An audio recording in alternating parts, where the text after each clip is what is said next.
নতুন নতুন বৌমাদের ডাল রান্নার একটা টেকনিক শিখাই দিতেছি। আপনারা শ্বশুরবাড়ি যাওয়ার পরে ডাল রান্না করবেন। শ্বশুরবাড়িতে ডাল রান্না করলে বোরা প্রথমে একটা সার্টিফিকেট পাওয়া যায়।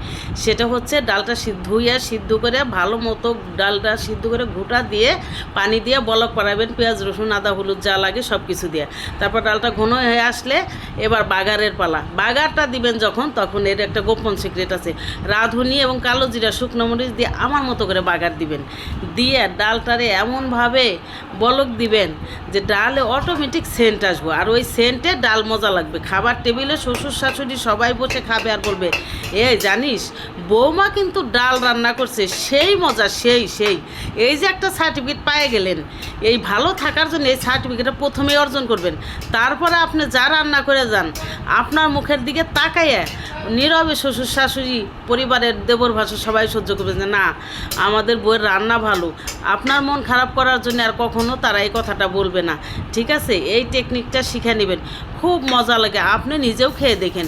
এই যে রাঁধুনি বাগারটা এত সুস্বাদু, মানে কি বলবো, এটা খেলে অটোমেটিক আমাদের মানে একটা স্বাদ চলে আসে জিহ্বায়। এই জন্যে শ্বশুরবাড়ি ভালো থাকার জন্যে আপনারাও এরকম করেই ডালটা রান্না করবেন। ঠিক আছে, তো ভালো থাকতে পারবেন। তাহলে সংসারে সার্টিফিকেট পেয়ে যাবেন এবং স্থায়ী হয়ে বসবাস করার অধিকার পেয়ে যাবেন। এই অধিকার পাওয়ার জন্য বউদের কিছু গোপনীয়তা আছে, সেগুলা প্রত্যেকটা বোর সংসারে টেকনিক করে চলা উচিত, যে সবার মন জয় করে যাতে আমরা চলতে পারি সেই ব্যবস্থা আমাদের সবার করা উচিত।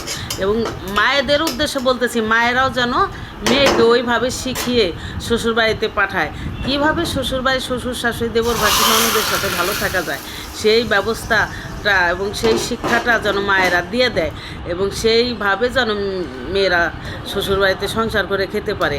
আজকে আমার এই ভিডিওটা শুধু নতুন বউদের উদ্দেশ্যে। নতুন বউরা একটু যদি ফলো করেন তাহলে ভালো থাকতে পারবেন। এটা আমাদের মতো মধ্যবিত্ত বউদের জন্য, কিন্তু ধনী ওনারা তার এগুলো রান্না করে যাবেনও না, খাবেনও না, খাওয়াবেনও না। অতএব ওনাদের উদ্দেশ্যে এটা বললেই কি আর না বললেই কি।